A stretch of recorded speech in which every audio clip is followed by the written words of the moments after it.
Hello friends, I Amit Sinha welcome all of you to Drishti Mains Mentorship Program 2022. So today I have come up with the segment of discussing how to approach the history part in your mains examination.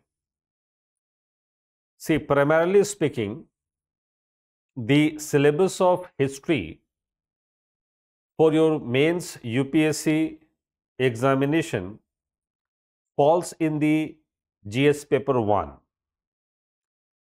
So being a part of GS paper 1, roughly every year out of 20 questions asked in GS paper 1 coming from the various subjects such as history, geography and Indian society.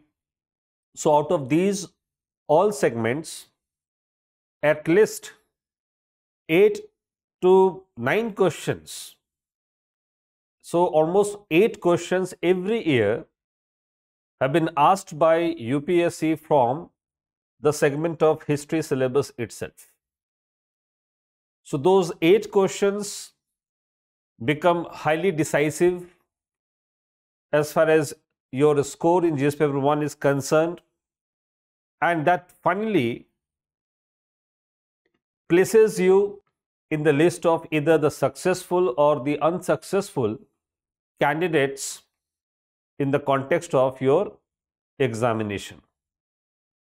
Having said or discussed about the relevance of history as far as your mains examination is concerned, let me also explain to you how to approach the history part for your mains examination in this particular video itself. See, as I believe and I hope all of you are well aware of the program called the Awake 2022 launched by the team Drishti this year itself. Now this Awake is a very beautiful title, because this title you can simply understand it's a synonym, or it's a basically the explanation of Awake is given there in a very simple term, that is answer writing and knowledge enrichment program. That is what is called as Awake. And I remember the quote of a very famous philosopher and scholar of India, Swami Vivekananda. He once stated, "Arise, awake, and stop not till your goal is achieved." So exactly that awake is something for all of you to wake up. In fact, all of you who are aspiring to become an IAS this year itself, in this year's examination itself, in fact. So all of you should now wake up from your deep sleep and start working for the mains examination now onwards itself. Fine. So that is the beautiful title that Team Drishti has designed for all of you, that is Awake 2022. Now coming to this particular purpose of having this particular session with all of you is very simplistic mention also over here. That is the UPSC mains strategy that we have to discuss in the context of the segment called history. So history segment is going to be discussed today with all of you, that how do you have to approach in the mains your history segment. Fine. Now to understand how to approach mains for history, or rather in the context of history, one has to be well versed with at least two particular aspects. One is whether you remember the syllabus word by word of your mains examination or not, because that would set the entire procedure of your preparation on the right track itself. So syllabus has to be there with you, and you must be remembering the syllabus word by word. That's the first and the foremost, I would say, the prerequisites before you actually jump into the mains preparation altogether. The second, that's another very, I would say, essential aspect of the mains strategy, the mains preparation is concerned, that is going to be, that actually is the question bank. So the question bank would give you the direction that how you have to approach in the history segment itself. Because question bank acts just like a sort of a torchlight. It's such a sort of a, you can say, it acts as a torch bearer for all of you in terms of giving you a proper direction in terms of your entire strategy to prepare the syllabus of your mains examination. Now, talking about the history syllabus and also the kind of questions that actually have been asked in history. See, in history syllabus for mains, the entire syllabus can be classified into 4 aspects. Into 4 streams, I would say, entire history can be easily classified. Because that is how you can differentiate between the kind of syllabus that is there with you for your prelims examination and also the kind of syllabus that is not there with you for the mains examination, in fact. So let me first of all identify that how do we decide and how do we define the syllabus of history overall, in fact, for the mains examination for all of you. Let us now see that aspect clearly. See, the entire syllabus of history can easily be classified into 4 domains for the mains examination I'm talking about. So for the mains examination I'm talking about, it can be classified into 4 domains. One is going to be the syllabus of modern history. That is the most important segment of your history syllabus. Second, the syllabus of the post-modern or the post-independence history of India.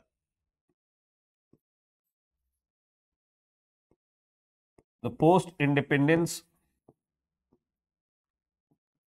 history of India, that is another part of your syllabus. Fine. Then the third one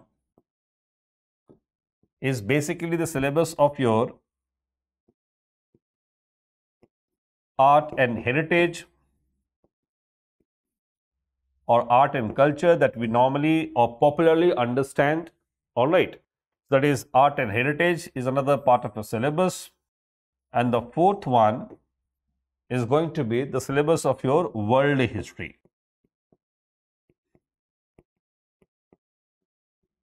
Now see, the questions that can be asked to you in your mains examination, they will fall into these 4 categories only.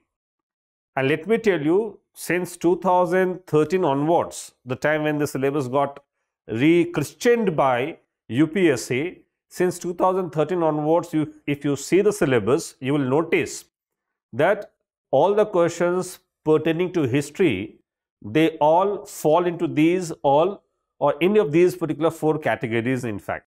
So either the question may have been asked from this particular syllabus or this or in fact that one. Now, these are the 4 segments of your syllabus which you have to approach. Fine. Now, the point is how to approach, because that is very important. I mean, what is to be approached, it is very clear. But how to approach, that is also very clear, but that should be also made very clear at the outset itself. Let us also understand how to approach all these 4 segments of your syllabus, in fact. Fine.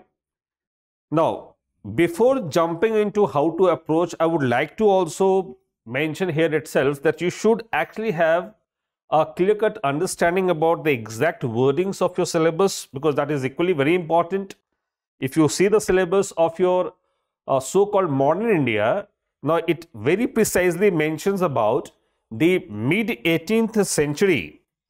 The mid-18th century onwards, the events, specific events, personalities, the issues, and along with that, even the freedom struggle and the contributors in India's freedom from different parts of the country.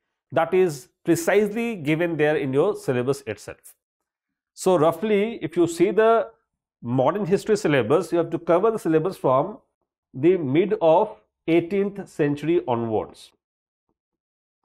Fine. And your focus shall remain upon the role of some personalities, the role of or in the context of some issues, and then also the focus should also be on the issue of freedom struggle and the various contributors in this freedom struggle in India. Now see, this exactly or precisely mentioned there in your syllabus in fact. Now having defined and discussed the syllabus very clearly, now it is very important for you to also understand how to approach this particular part of your syllabus. Now to approach this part of syllabus, you need to be clear with that what is or what are the sources to study this part of syllabus for all of you. See, the sources could be many. I won't say there are one source, there is one source, or there are a couple of sources to cover any of these segments in fact.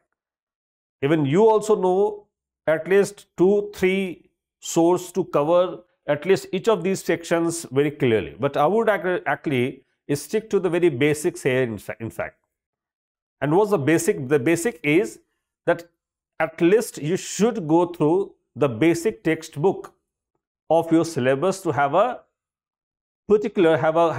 comprehensive idea, at least in terms of those important information where you should not flunk there in your examination. You should not actually flounder there in your examination in terms of not writing an answer up to the standard, up to the quality that is expected by the examiner in UPSC. Therefore, you need to be very clear that to cover the syllabus, you have multiple sources. I would say, see, one source which you normally also cover, that is, let's say you have gone through the book of Spectrum for modern India. The Spectrum is a very big, bulky, I would say, content-wise, very bulky material. So you need to be very skeptical to that particular, I would say, the source, because many of the candidates do not feel very comfortable in going through the entire, let's say, the bulky source of your Spectrum. So therefore, it is also advisable to refer your class notes, particularly. If I believe all of you must have done some classes also. If you have not done the class, then you can also refer any class notes, any coaching class notes material to have a glimpse of the issues which actually have been there right from the mid of 18th century itself till India's freedom, in fact, in that way. So you can actually have a glimpse of those issues. Otherwise, you will go through the entire Spectrum. Still, you will not be able to identify that what kind of questions and issues could be asked to you there in the examination. Because this word issues matter a lot. Personalities, about personalities, you can mug up the facts, you can remember some of the other facts, and through that you can manage an answer over there. But in issues, you need to have some conceptual clarity, and at the same time, you should actually have a sort of a concept in the context of the evolutionary process of any episode or any issue of history, in fact. Therefore, there you require more capability, more ability to handle such kind of questions, in fact. For example, let me tell you the example so that you can understand what I am trying to explain to you. For example, UPSC had actually asked in the past about the role of foreigners. Again, I'm repeating. Discuss the role of foreigners in India's freedom struggle. Now, this is definitely one of the issues which is important. Similarly, at any point of time, a question can still be asked to you to discuss the role of capitalists in India's freedom struggle, the role of trade union in India's freedom struggle, the role of, let's say, the downtrodden in India's freedom struggle. Because why I'm saying downtrodden, the reason being that these days the subaltern historians, their contributions are much more recognized by all the intellectuals, not only in India but across the globe. So in that context, they can anytime ask you about the contributions of the downtrodden, or even the contributions of the labor class, the worker class, the tribals in India's freedom struggle, in fact. So that kind of questions can be asked to you, in fact. So therefore, it is important and it is equally incumbent upon you to prepare these all issues in a very comprehensive manner. Fine. So through a spectrum, you can only mug up the facts, you can only understand some of the developments which are actually there, in fact. But at the same time, you also have to develop some of the understandings which might not be there in the book, yet you have to develop an answer to write a standard answer there in the examination, in fact. And that you can only learn, you can only do either through the writing practice or also through some standard class notes in that way. Fine. So in that way, you have to understand that how to approach this syllabus. You need to understand what sources are you referring, in fact. So you should be clear with the sources that you are referring for covering all this particular content of your syllabus. Fine. So there you have to be very, very clear. And let me tell you, once you are clear on that, you need to only stick to that particular source only. In fact, in covering the majority of the sections of your syllabus, in fact, because it is very clearly mentioned from the mid of the 18th century episode, you have to cover the syllabus. Because if I tell you that you read, let's say, India's struggle for independence of Bipin Chandra, then it will only cover the syllabus of freedom struggle, not the syllabus of this particular part of your history. So in nutshell, you will again be, falling back on some other source. Let's say the books are there. The books are there, like Grover and Mehta book is there, Grover and Grover book is there. The books are there, like Shekhar Bandyopadhyay book is there, from Placid to Partition, which covers the syllabus. But again, these books have some limitation in terms of giving you the entire comprehensive idea regarding that. So therefore, I recommend, and I would always say, to stick with the class notes at this hour, because you have to understand, you have to clear the mains examination, which is going to be held just after a few months, in fact. So you don't have much time to explore much and many more books in that way. So that is the reason why you have to consolidate your material so that you can revise and repeat multiple times to go through those particular sources only, so that you can be thorough with those sources, thorough with those information, and then those information can be used to write a standard answer there in your examination, in fact. So there you have to be clear. So don't experiment at this hour, in fact. So read only the sources which you have been reading, barring a few pockets which might require, where you may require to read some extra additional source, extra additional material from any standard textbook or any standard material, in fact, in that way. But that is one thing you have to decide very clearly. Fine. Then coming to the aspect of, once you read it, what exactly you're supposed to do. See, there are few things you have to keep it very clear, that finally you have to understand that whatever you are going to read at this hour, you have to reproduce that in your answer, in your writing, there in the examination hall. And there you require a lot of practice to do that, in fact. So therefore, there is no any alternative to this writing practice which we are offering through this Awake program. So do as much as practice as you can do. You must write the questions, the test papers, so that it can give you a sort of an idea that what exactly have you done in the past, how have you performed in the test papers, and what exactly have been given the feedback on those test or papers, on those answer writing, and then try to improvise upon those feedback itself, in fact. Because this is, I would say, this is most essential exercise at this hour, rather to explore some new books, some new materials, in fact. So therefore, you stick with the limited source, but you read multiple times the same source, in fact. Fine. And another important aspect of this particular syllabus is concerned, that you have to understand whatever you have done as far as your prelims is concerned. You must have written your prelims, and whatever you have done in your prelims, you need to always understand few of the facts at the outset, in fact. See, in prelims, largely we remain focused upon the factual information. Largely, I would say. The factual informations are largely tested either through a direct question or also through indirect ways as well, I would say. So largely our focus remain upon the factual content, to remember those factual information in fact, whereas in the mains, the same facts would be required to add more values in your answer. However, those factual informations may not at all be the entire answer in your mains examination. So the idea is you have to understand the concept, you have to understand the development, you have to understand the historical sense of writing a standard or a good answer then in the examination hall. So in that way, there is a slight difference, I would say, in the context of your prelims strategy and your mains strategy.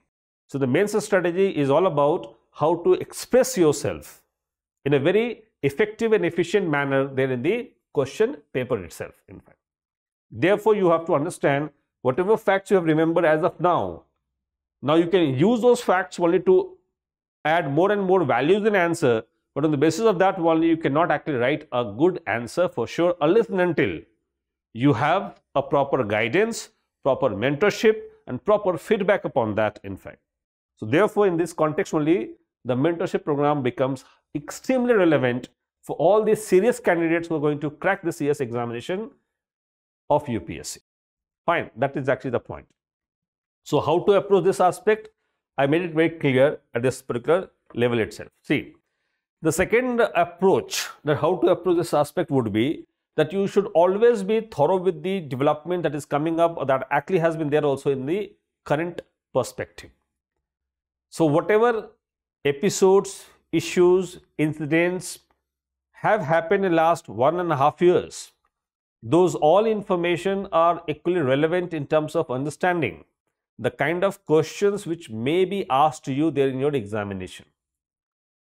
Hence, it is important to understand that relevance of current affairs is extremely there in terms of pondering upon the pockets and the areas of history from where you can expect a question there in your mains examination. So whatever you have done as far as current affairs was concerned for prelims, now it is a high time to relook into those facts, relook into those issues and try to figure it out that from which pockets of history those issues happen to be relevant in the past. Or for example, let me tell you the example. Suppose if you have come across that, okay, let's say in the UNESCO heritage list of sites, Dholavira has been added, but that was a fact for all of you. But exactly from Dholavira, what kind of questions you can expect in the mains examination? Let me tell you exactly what kind of question you should expect, and that has been always the practice of UPSC to ask you a question from the current affairs only, but in the context of the historical sense and the context of some issues in the history of India.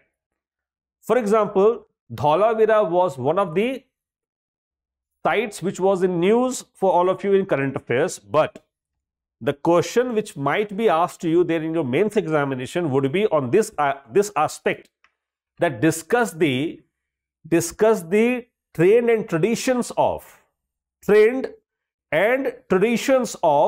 the water management. The trend and traditions of the water management in the Indus Valley civilization, and how far that trend and traditions are relevant in the contemporary era. Now, this question you should expect. You must expect there in your mains examination. Therefore, I told you very clearly that when you read a particular information for the prelims, you try to you try to remain focused upon to remember the factual information. But the moment when you shift towards the mains, your entire orientation must change. And what could be the kind of orientation that I'm talking about? It is very simple, that I've given you the example of this Dholavira heritage site. Fine. So if you read Dholavira for heritage site for prelims, you will remember exactly the number of heritage sites of India. UNESCO has awarded this particular site along with Ramappa temple, So these are all factual information. You try to figure it out, you try to discover, you try to get into the bottom of this issue, that who actually excavated this site, when was this site excavated, in which region of Gujarat it is located. Such kind of questions you try to expect, or you should expect in the prelims examination. But when it comes to the mains, the questions and the trend of the questions definitely changes. And that change I have explained to you, that you will be asked a question upon the skill of water management of the Harappans, in fact. So there you have to write Dholavira as an example, but at the same time, the focus shall be upon the issues of water management over there. Fine. So that is the way to approach this segment of your syllabus, in fact. Similarly, when you talk about modern India, you should also remember about that when we are celebrating the 75th year of Azadi Ka Amrit Mahotsav. Now, 75th year of Azadi Ka Amrit Mahotsav, in which various freedom fighters, their contributions have been highlighted by the government of India in the last couple of, I would say, months, very specifically, I would say. So obviously those names, the personalities and the contributions in India's freedom struggle always become extremely important for all of us. So you can be asked a question and discuss the role of the freedom fighters from the northeastern part of India. Now this would be definitely a Yorker question for many of you, many of the aspirants who are going to write the CSE examination in the mains. So you can be easily asked about, discuss the contributions of the freedom fighters from the northeastern part of India in India's freedom struggle. So there you will remember only one or two names at the max, and then you will say, I don't have any other points to explain the entire idea. That exactly was my idea on which I wanted to attract your attention. So you need to understand that the particular aspect of history which actually has not been highlighted by in the past by UPSC also, that could be the area from where you can expect a question in the mains examination for sure. So that is how you have to approach this particular aspect of your syllabus. Fine. Coming to the post-independence history part. See, post-independence history part, it is a significant aspect of your syllabus.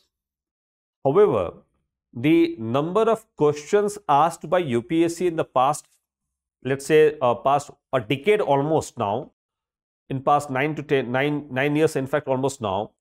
So in those 9 years, this post-independence part of history, I would say 3 to 4 times the questions have been asked by UPSC.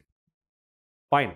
And I would say also that there would be maybe 1 or 2 questions out of, let's say, 8 or 9 questions from history. 1 or 2 questions may come from post-independence part only. So therefore, you need to understand from post-independence part, they have already asked you the questions regarding the Bangladesh freedom. They already had asked you the question regarding the I would say the contributions of Vinoba Bhave, in fact, in that way. So such kind of questions have already been asked for post-independence part. So to cover this particular syllabus, you need to at least go through the major developments as far as the society is concerned, the economic aspect of Indian history is concerned, and also the political developments in Indian history is concerned. For example, they had asked you the contributions of Lal Bahadur Shastri.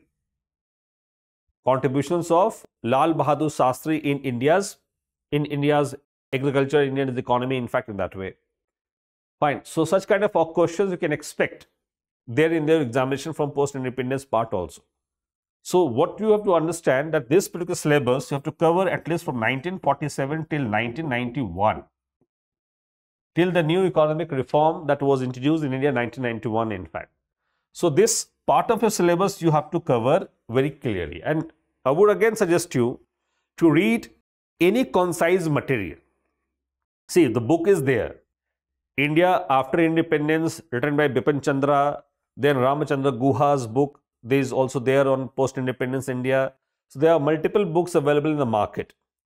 But again, this is not the time to read a bulky book like either Bipan Chandra or Ramchandra Guha. So your focus shall remain upon covering the syllabus, and that you can do also through the coaching class material, Drishti class material. Through that you can easily cover the syllabus in one go, and then afterwards start writing or start doing the practice of writing answers on this sort of syllabus. So for that you have to only do the practice of writing, particularly after going through the syllabus from any concise material, all right, because the time paucity is also there. You have to understand that you need to develop a sense of a smart student. You have to now become a smart student, not a hard-working student. There is a difference between smart student and hard-working student. Say, hard-working student can crack the examination, let's say, after working 2, 3, 4 years, in fact, also. But a smart student can crack this examination even after working for only 3 months as well. And there, the role of this mentorship program becomes highly important for all of you. All right. So you have to differentiate between the hard-working student and a smart student. So you should be now acting as a smart student, not as a hard-working student. All right. So being a smart student, you have to understand that you have to cover the syllabus primarily, that too from the examination point of view, and there you cover it from any particular source. For example, the Drishti class notes, the Drishti printed material can also give you the idea about the syllabus. And then afterwards, keep practicing in terms of writing answers. That's it. Fine. That is what you have to approach there in post-independence part of your history. Then coming to the art and heritage. Now this art and heritage always becomes important. I would rate, if I have to rate all these 4 segments, this is the very, very important segment. That's first in list of priorities. I would give the first priority to this particular part of syllabus, where I'll devote much of my time in covering the entire syllabus properly. The second, I would give it to this in covering the entire syllabus. So the second priority should be on art and heritage particularly. Now in art and heritage, because the questions have been asked from art and heritage comprehensively, in fact, in the past few years, if you have seen the question paper clearly. So art and heritage syllabus becomes extremely important after the syllabus of modern Indian history, in fact, in that way. Because every year, this part of your syllabus has been asked by UPSC in terms of some questions. And interestingly, at least 3 to 4 questions have been asked completely and comprehensively only on art and heritage in some of the years. So out of 8, if 4 are being asked from art and heritage, you can now understand the significance of this syllabus outrightly. So this is definitely the most important syllabus, part of the syllabus from the mains point of view, in fact. Now this syllabus you have to cover again comprehensively, in fact. And here the role of your ancient and medieval understanding. Ancient India and understanding of your medieval India, now they are going to be tested.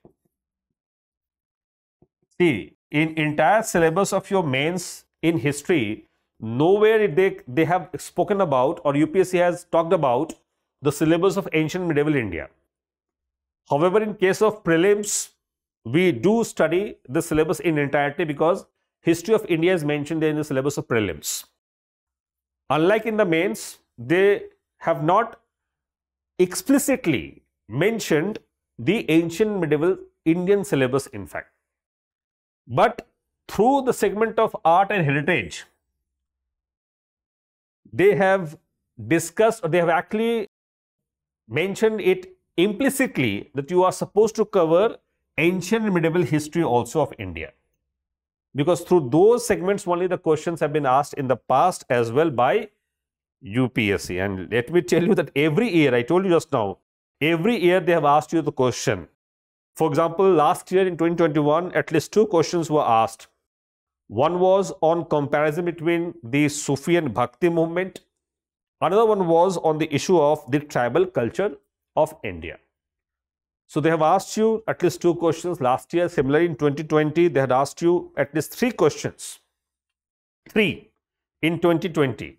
One was on the issue of Pala dynasty and their contributions in Buddhism.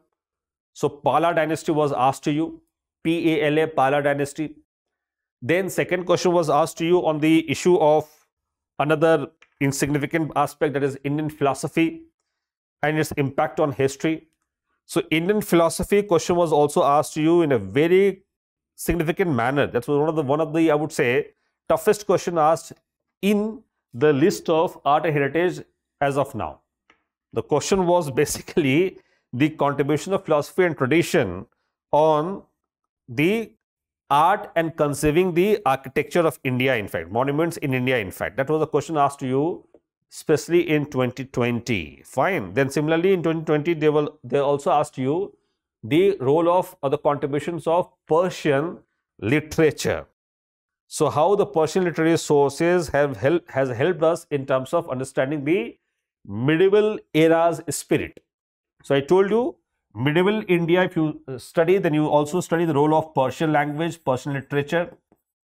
When you study ancient India, you also study the philosophy, the 6 schools of philosophy, if you remember. This is also given there very nicely in your NCERT, the old NCERT. Then Pala dynasty is also part of the same ancient India only. So you can understand from art and heritage also they have asked you some questions which fall into the ancient medieval category, both in fact. So in this context, you have to understand the relevance of the art and culture. Fine.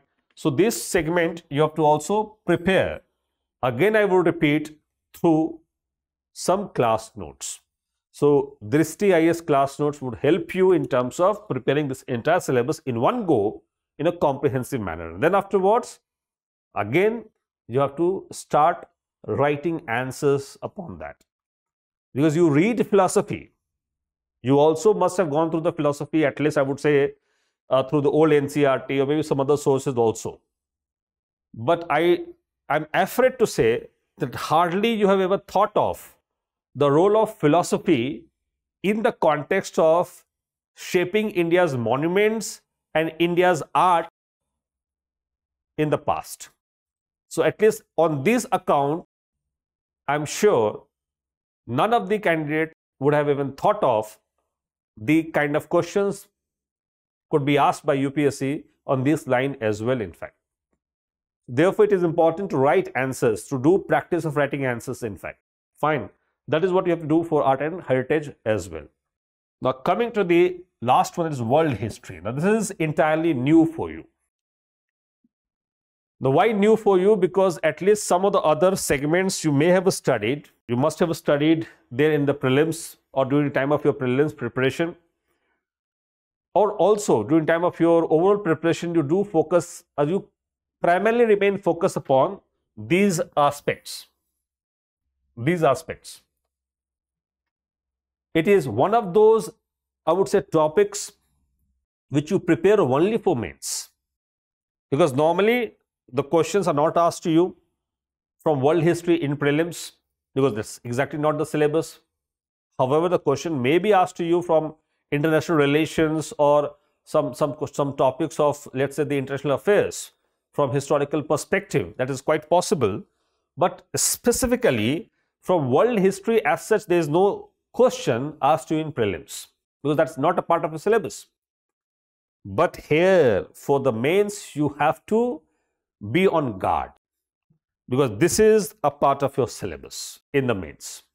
And therefore, for many students, this becomes another headache, especially when they have not done any work in the past, and then after writing the prelims, they are preparing for the mains in the span of only 3 months. That's a gap between prelims and the mains. I would say like this way. In the span of only 3 months, the gap that you get between prelims and the mains, you have to prepare also one entire new segment, that is the segment of world history. In this context, you have to be clear that from world history, what exactly is the syllabus? Syllabus again talks about from the incidents of the mid of 18th century onwards. So from the mid of 18th century onwards, it is very specifically mentioning about till the disintegration, I would say, the process of decolonization and disintegration of USSR, that is the USSR disintegration and decolonization, till that particular part of the syllabus is a part of the world history which you have to prepare. Fine. So from mid of 18th century, again, it would demand from you to prepare the topic right from the American Revolution onwards to the French Revolution, and then from American Revolution to the French Revolution to also the Industrial Revolution. Fine. So from here only we trace the history of world, in fact. And in history of world, since you have again a limitation to read the book or any other book, so again I would suggest you, it's better to go through the Drishti IAS material for the world history also, class notes along with the printed material. If you can access that, it would be always better and easier for you to cover the syllabus in a short span of time. Because you need to understand, this is only where we are talking about history. And history is only one part of the mammoth syllabus of your GS. You have many other subjects which you have to prepare to score handsome marks there in your mains examination. It's not like you have to only prepare history. You have to prepare also geography, you have to prepare also in society, you have to prepare also polity, IR, so on and so forth, in fact. So therefore you have to be a smart student, not a hard-working student at this moment, in fact. All right. So you can now understand what used to be done here in world history. Read the material of Drishti and then afterwards start doing the answer writing practice. I told you very clearly, this part of a syllabus, that is of world history, has been asked to you, I would say, in terms of the focus, in terms of the relevance. This would be again the third and this would be the fourth in terms of the priority that you have to prepare. Why? Because you can see world history questions has also not been asked to you frequently, every year in fact. In 2021, they asked you a question. That is, last year they had asked you a question, but in 2020 there was no question from world history. Similarly, in 2019 there was a question, only one question I would say.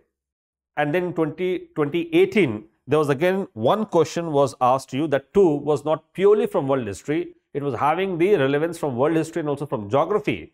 Because it was a question upon the indentured labor, in fact. All right. So, Girmithias basically. So, that is how the question was asked to you in 2018 mains examination, in fact. Now, you can understand clearly that in 16, 17, only one question was asked. In 18, only one question was asked. In 19, only one question was asked. And then in 2020, there was no question also asked to you then in your mains examination, that was in 2020. Then again 2021, they asked you only one question, that too the events between the two World War eras, in fact. That is in the context of precisely the rise of fascism and Nazism, in fact, in that way. So challenge between the two world wars was the focus of the question of 2021 mains examination. So in that way, for one question you are preparing the entire world history. That is my idea, in fact. At times, UPSC is known for giving you surprises. So exactly nobody knows that it is quite possible that maybe when you are writing, there could be two questions from world history. Fine. So, but not more than two, I would suggest there would be a question from world history for sure. Because the era has gone when they used to ask at least 4 questions from world history. But the number of questions overall in entire paper used to be 25, not 20.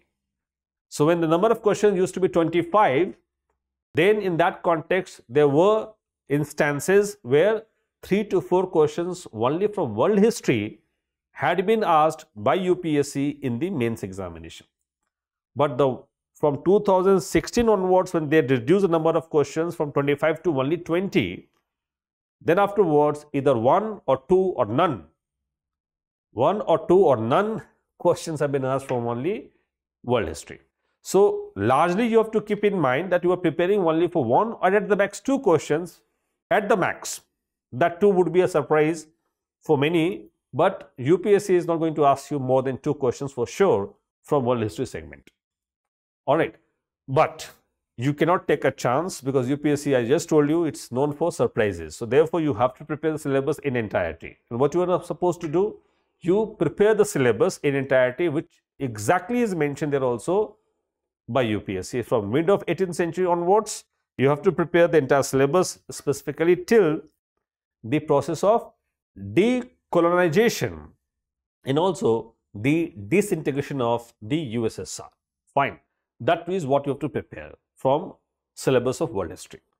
Now, how to approach? I gave you the idea. First, give the priority to this part of syllabus. So, first you have to give the priority to this part of syllabus. Second, this part of syllabus. Third, this, and the fourth, this.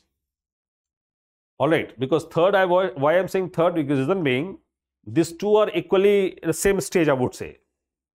Either one or two questions may be asked also from post-independence part.